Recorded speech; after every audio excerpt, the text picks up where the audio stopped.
Reflections on Leaving Eton University Whip Sketches on the Road the Joneses of Jesus' Picturesque Appearance of Oxford. From the distance the arrival welcome of an old Etonian visit to Dr. Dinghamana University, dawn presentation to the big wig ceremony of matriculation. Yes, if there be one sacred scene of ease, where reason yet may dawn, and virtue please, where ancient science bursts again to view with mightier truths, which Athens never knew, one spot to order, peace, religion dear rise, honest pride, nor blush to claim it here. Who shall attempt to describe the sensations of a young and ardent mind, just bursting from the trammels of scholastic discipline, to breathe the purer air of classic freedom to leap, at once from 114 boyhood, and subjection into maturity and unrestricted liberty of conduct? Or who can paint the heart's agitation, the conflicting passions which prevail when the important moment arrives that is to separate him from the associates of his infancy, from the endearing friendships of his earliest years, from his schoolboy sports and pastimes, often the most grateful recollections of a riper period, or from those ancient spires and familiar scenes to which his heart is wedded in its purest and earliest love? Reader, if you have ever tasted of the delightful cup of youthful friendship, and pressed with all the glow of early and sincere attachment the venerable hand of a kind instructor, or met the wistful eye and hearty grasp of parting schoolfellows, and ancient dames, and obliging servants, you will easily discover how embarrassing a task it must be to depict in words the agitating sensations which at such a moment spread their varied influence over the mind. I had taken care to secure the box seat of the old Oxford, that on my approach I might enjoy an uninterrupted view of the classic turrets and lofty spires of sacred Academus. Contemplation had fixed his seal upon my young lips for the first 10 miles of my journey. Abstracted and thoughtful, I had scarce turned my eye to admire the beauties of the surrounding scenery, or lent my ear to the busy hum of my fellow passengers' conversation, when a sudden action of the coach, which produced a sensation of alarm, first broke the gloomy mist that had encompassed me. After my fears had subsided, I inquired of the coachman what was the name of the place we had arrived at, and was answered Henley. "Stony Henley, sir," said our driver. "You might have discovered that by the bit of a shake we just now experienced. I'll bet a bullfinch one that you know the place well enough, my young master, before you've been 2 terms at Oxford." 1 sovereign. 115. This familiarity of style struck me as deserving reprehension, but I reflected this classic Jehu was perhaps licensed by the light-hearted sons of Alma Mater in these liberties of speech. Suspending therefore my indignation, I proceeded, "And why so?" said I inquisitively. "Why, I know when I was an undergraduate too of, where my father was principal, I used to keep a good prad here for a bolt to the village 3. And then I had a fresh hack always on the road to help me back to chapel prayers." 4. The nonchalance of the speaker, and the easy indifference with which he alluded to his former situation in life, struck me with astonishment, and created a curiosity to know more of his adventures. He had, I found, brought himself to his present degradation by a passion for gaming and driving, which had usurped every just and moral feeling. His father, I have since learned, felt his conduct deeply, and had been dead some time. His venerable mother, having advanced him all her remaining property, was now reduced to a dependence upon the benevolence of a few liberal-minded Oxford friends. And this son of the once celebrated head of college was now so lost to every sense of shame that he preferred the Oxford road to exhibit himself on in his new character of a university whip. 2. The circumstances here narrated are unfortunately too notorious to require further explanation. The character, drawn from the life, forms the vignette to this chapter. 3. Cant, phrase for a stolen run to the metropolis.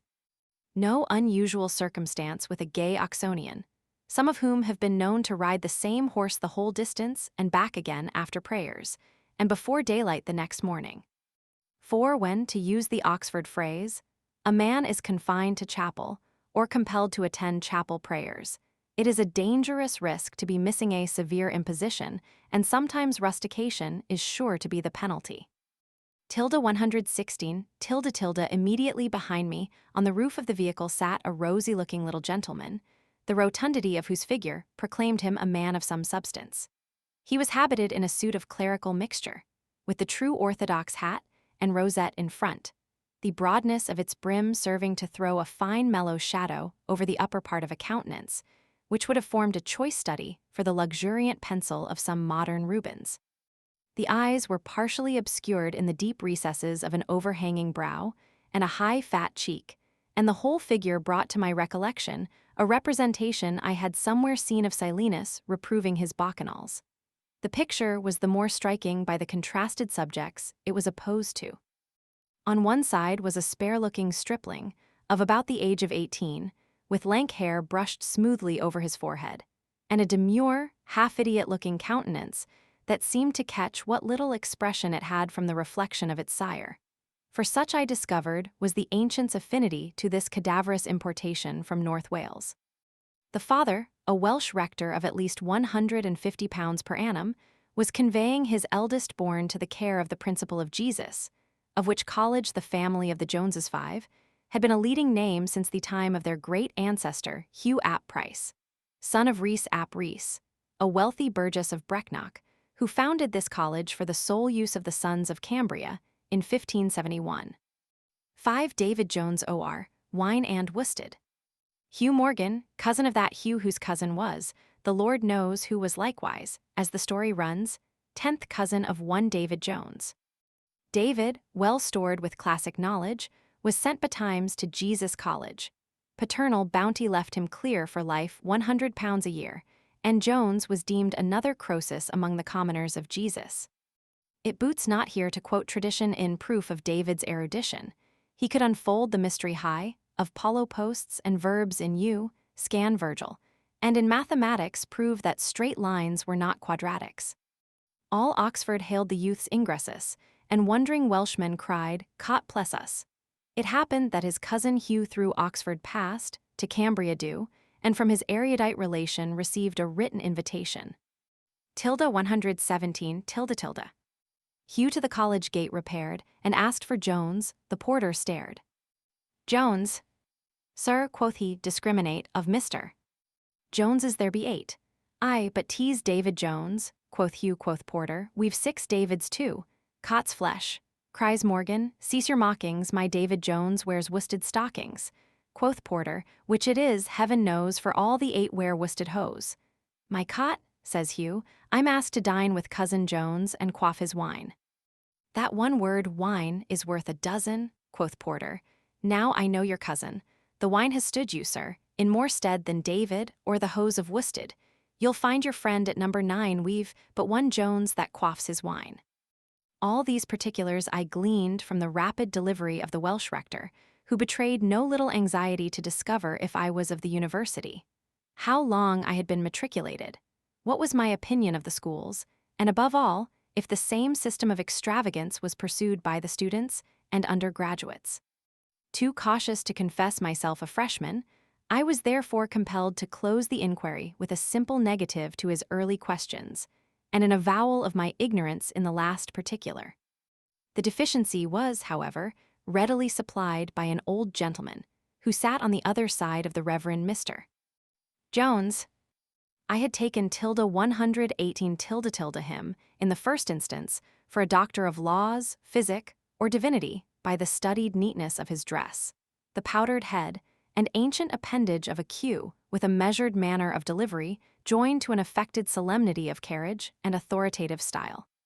He knew everybody, from the vice-chancellor to the scout, ran through a long tirade against driving and drinking, which he described as the capital sins of the sons of Alma Mater, complimented the old rector on his choice of a college for his son, and concluded with lamenting the great extravagance of the young men of the present day, whose affection for long credit compelled honest tradesmen to make out long bills to meet the loss of interest they sustain by dunning and delay. "Observe, sir," said he, "the youth of England in our happy age. See, to their view what varied pleasure springs, cards, tennis, hilliards, and 10,000 things. Tease theirs the coat with neater grace to wear, or tie the neckcloth with a royal air. The rapid race of wild expense to run, to drive the tandem or the chaise and one, to float along the Isis, or to fly in haste to Abingdon, who knows not why. To gaze in shops and saunter hours away in raising bills, they never think to pay, then deep carouse and raise their glee the more, while angry duns assault unheeding door, and feed the best old man that ever trod, the merry poacher who defies his God. You forget the long purses, Sir E., said our classical Jehu, which some of the Oxford tradesmen have acquired by these long practices of the university, Sir E. The little Welsh rector bowed with astonishment, while his rustic scion stared with wild alarm to find himself for the first time in his life in company with a man of title. A wink from Coachy, accompanied with an action of his rein angle against my side, followed by a suppressed laugh, prepared me 119 for some important communications relative to my fellow traveler. An old Snyder, 6, whispered Jehu, who was once mayor of Oxford and they do say was knighted by mistake, a thing of shreds and patches, who, by short skirts and little capes, items for buckram, twist and tapes, has, in his time, fine drawn half the university, but having retired from the seat of trade, now seeks the seat of the muses, and writes fustian rhymes and bellmen's odes at Christmas time. A mere clod, but a great man with the corporation. We had now arrived on the heights within a short distance of the city of Oxford, and I had the gratification for the first time to obtain a glance of sacred Academus peeping from between the elm groves in which she is embowered, to view those turrets which were to be the future scene of all my hopes and fears. Never shall I forget the sensations. When first these glistening eyes surveyed majestic Oxford's 100 towers displayed, and silver Isis rolling at her feet adorn the sage's and the poet's seat, saw Radcliffe's dome in classic beauty reared, and learning stores in Bodley's pile revered, first viewed with humble awe, the steps that strayed slow in the gloom of academic shade, or framed in thought, with fancy's magic wand, wise Bacon's arch, thy bower, fair Rossamond. In the bosom of a delightful valley, surrounded by the most luxuriant meadows, and environed by gently swelling hills, smiling in all the pride of cultivated beauty, on every side diversified by hanging wood, stands the fair city of learning and the arts. The two great roads from the capital converge upon the small church of St. Clement in the eastern suburb, from whence, advancing in a westerly direction, you 120 arrive at Magdalen Bridge, so named from the college adjoining, whose lofty, graceful tower is considered a fine specimen of architecture. The prospect of the city from this point is singularly grand and captivating. On the left, the botanical garden with its handsome portal. Beyond, steeples and towers of every varied form shooting up in different degrees of elevation. The view of the High Street is magnificent, and must impress the youthful mind with sentiments of awe and veneration. Its picturesque curve and expansive width, the noble assemblage of public and private edifices in all the pride of varied art, not rising in splendid uniformity, but producing an enchantingly varied whole, the entire perspective of which admits of no European rival. The awful tours which seem for science made, the solemn chapels, which to prayer invite, whose storied windows shed a holy light. The colleges of Queens and All Souls, with the churches of St. Mary and All Saints on the northern side of the street, and the venerable front of University College on the south, present at every step objects for contemplation and delight.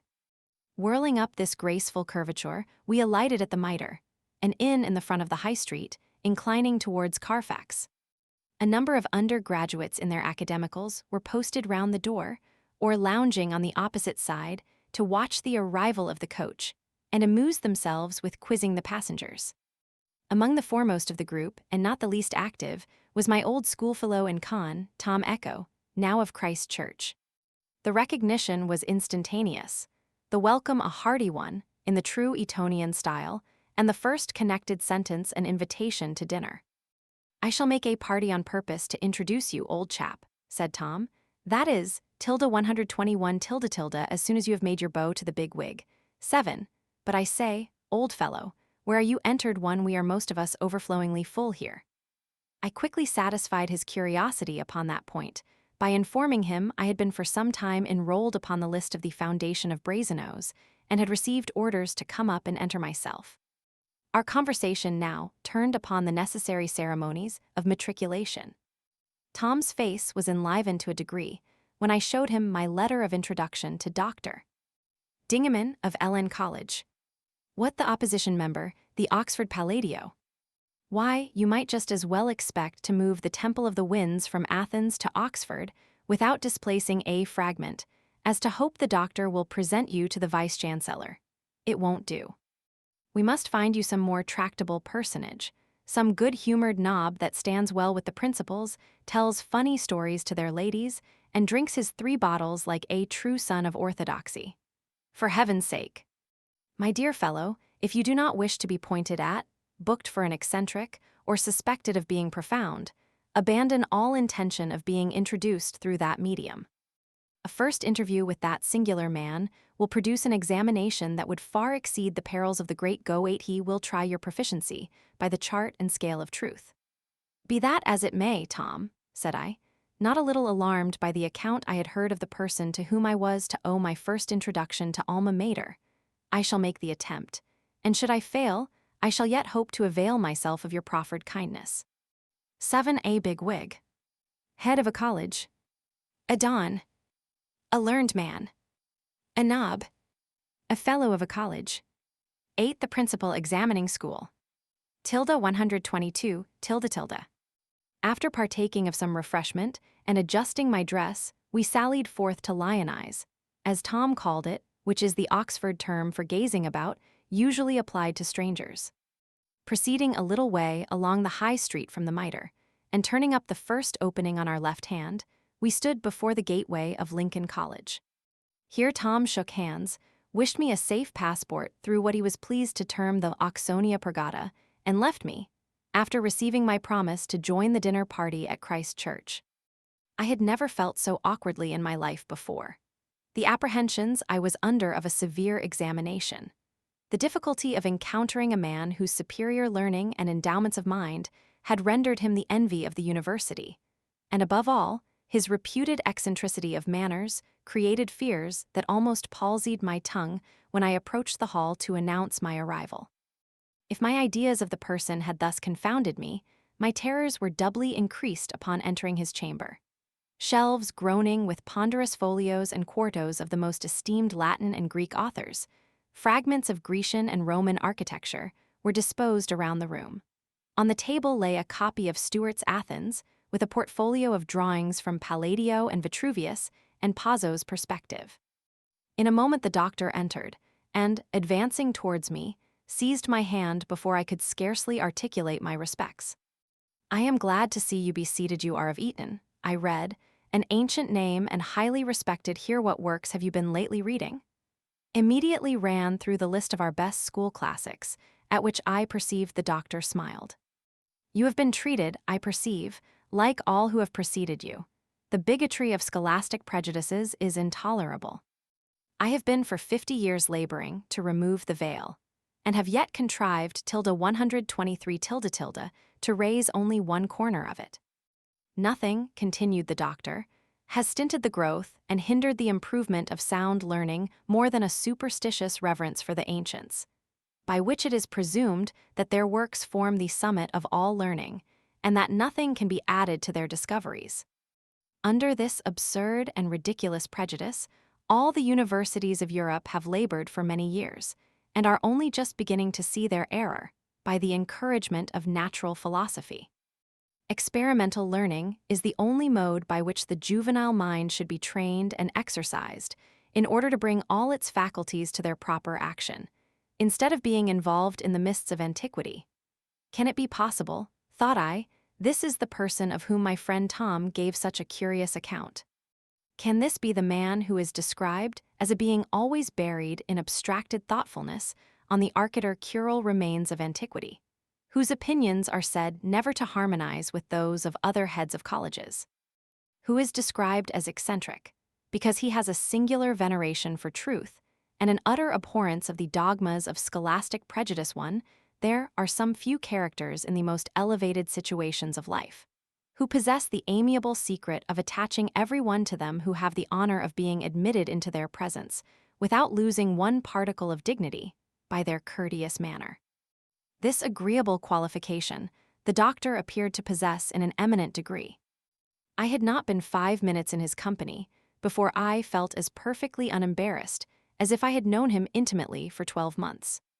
It could not be the result of confidence on my part, for no poor fellow ever felt more abashed upon a first entrance, and must therefore only be attributable to that indescribable condescension of easy intercourse, which is the sure characteristic of a superior mind. 124 after inquiring who was to be my tutor, and finding I was not yet fixed in that particular, I was requested to construe one of the easiest passages in the Aeneid. My next task was to read a few paragraphs of monkish Latin from a little white book, which I found contained the university statutes. Having acquitted myself in this to the apparent satisfaction of the doctor, he next proceeded to give me his advice upon my future conduct and pursuits in the university. Remarked that his old friend, my father, could not have selected a more unfortunate person to usher me into notice, that his habits were those of a recluse, and his associations confined almost within the walls of his own college, but that his good wishes for the son of an old friend and schoolfellow would, on this occasion, induce him to present me, in person, to the principal of Brasenose, of whom he took occasion to speak in the highest possible terms. Having ordered me a sandwich and a glass of wine for my refreshment, he left me to adjust his dress, preparatory to our visit to the dignitary. During his absence, I employed the interval in amusing myself with a small octavo volume, entitled The Oxford Spy. The singular coincidence of the following extract according so completely with the previous remarks of the doctor induced me to believe it was his production. But in this suspicion, I have since been informed, I was in error, the work being written by Shergold Boone, Esq., a young member of the university. Thus I remember, ere these scenes I saw, but hope had drawn them, such as hope will draw a shrewd old man on Isis margin bred, smiled at my warmth and shook his wig and said, "Youth will be sanguine, but before you go, learn these plain rules and treasure when you know. Wisdom is innate in the gown and band, their wearers are the wisest of the land."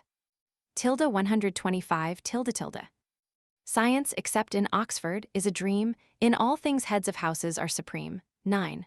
Proctors are perfect whosoe'er they be, logic is reason in epitome, examiners, like kings, can do no wrong, all modern learning is not worth a song. Passive obedience is the rule of right, to argue or oppose is treason quite. 10. Mere common sense would make the system fall, things are worth nothing, words are all in all. On his return, the ancient glanced at the work I had been reading, and observing the passage I have just quoted, continued his remarks upon the discipline of these schools. "In the new formed system of which we boast," said the master, "the philosophy which has enlightened the world is omitted or passed over in a superficial way, and the student is exercised in narrow and contracted rounds of education, in which his whole labor is consumed, and his whole time employed, with little improvement or useful knowledge. He has neither time nor inclination to attend the public lectures in the several departments of philosophy, nor is he qualified for that attendance. All that he does, or is required to do, is to prepare himself to pass through these contracted rounds, to write a theme or point an epigram. But when he enters upon life action, or profession, both the little go and the great go, he will find to be a by go. For he will find that he has gone by the best part of useful and substantial learning. 9. Know all men by these presents, that children in the universities eat pap and go in leading strings till they are fourscore. Terophilius. 10. In a work quaintly entitled Phantasm of an University, there occurs this sweeping paragraph, written in the true spirit of radical reform. Great advantages might be obtained by gradually transforming Christ Church into a college of civil polity and languages, Magdalen, Queen's University into colleges of moral philosophy, New and Trinity into colleges of fine arts, and the 5 halls into colleges of agriculture and manufactures. 126 or that it has gone by him, to recover which he must repair from this famous seat of learning to the institutions of the metropolis, or in the provincial towns. I have just given you these hints, that you may escape the errors of our system, and be enabled to avoid the pomp of learning which is without the power, and acquire the power of knowledge without the pomp. Here ended the lecture, and my venerable conductor and myself made the best of our way to pay our respects to the principal of my future residence. Arrived here the principal, a man of great dignity, received us with all due form, and appeared exceedingly pleased with the visit of my conductor. My introduction was much improved by a letter from the headmaster of Eton, who, I have no doubt, said more in my favor than I deserved. The appointment of a tutor was the next step, and for this purpose I was introduced to Mr. J, a smart-looking little man, very polite and very portly, with whom I retired to display my proficiency in classical knowledge, by a repetition of nearly the same passages in Homer and Virgil I had construed previously with the learned doctor. The next arrangement was the sending for a tailor, who quickly produced my academical robes and cap, in the which, I must confess, I at first felt rather awkward. I was now hurried to the Vice-Chancellor's house adjoining Pembroke College, where I had the honor of a presentation to that dignitary. A mild-looking man of small stature, with the most affable and graceful manners, dignified, and yet free from the slightest tinge of hauteur. His reception of my tutor was friendly and unembarrassing. His inquiries relative to myself directed solely to my proficiency in the classics, of which I had again to give some specimens. I was then directed to subscribe my name in a large folio album, which proved to contain the 39 articles, not 1 127 sentence of which I had ever read. But it was too late for hesitation, and I remembered Tom Echo had informed me I should have to attest to a great deal of nonsense, which no one ever took the pains to understand. The remainder of this formal initiation was soon dispatched. I separately abjured the damnable doctrines of the Pope, swore allegiance to the King, and vowed to preserve the statutes and privileges of the society I was then admitted into, paid my appointed fees, made my bow to the Vice-Chancellor, and now concluded that the ceremony of the Tagati was all over. In this, however, I was mistaken. My tutor requesting some conference with me at his rooms, thither we proceeded, and arranged the plan of my future studies. Then followed a few general hints relative to conduct, the most important of which was my obeisance to the dignitaries, by capping 11, whenever I met them. The importance of a strict attendance to the lectures of logic, mathematics, and divinity, to the certain number of 20 in each term. A regular list of the tradesmen whom I was requested to patronize. And lastly, the entry of my name upon the college books and payment of the necessary caution money. 12. Entering keeps 1 term, but as rooms were vacant, I was fortunate in obtaining an immediate appointment. As the day was now far advanced, I deemed it better to return to my inn and dress for the dinner party at Christ Church. 11 capping by the students and undergraduates is touching the cap to the vice-chancellor, proctors, fellows, and c. When passing, at Christ Church tradesmen and servants must walk bareheaded through the quadrangle when the dean, canons, censors, or tutors are present. At Pembroke this order is rigidly enforced, even in wet weather. At Brasenose neither servants, nor tradesmen connected with the college, are allowed to enter it otherwise. It is not long since a certain bookseller was discommoned for wearing his hat in any quadrangle, and literally ruined in consequence. 12 caution, money a sum of money, deposited in the hands of the treasurer or bursar, by every member on his name being entered upon the college books, as a security for the payment of all bills and expenses contracted by him within the walls of the college. This money is returned when the party takes his degree or name off the books, and no man can do either of these without receipts in full from the butler, manciple, and cook of their respective colleges. 128.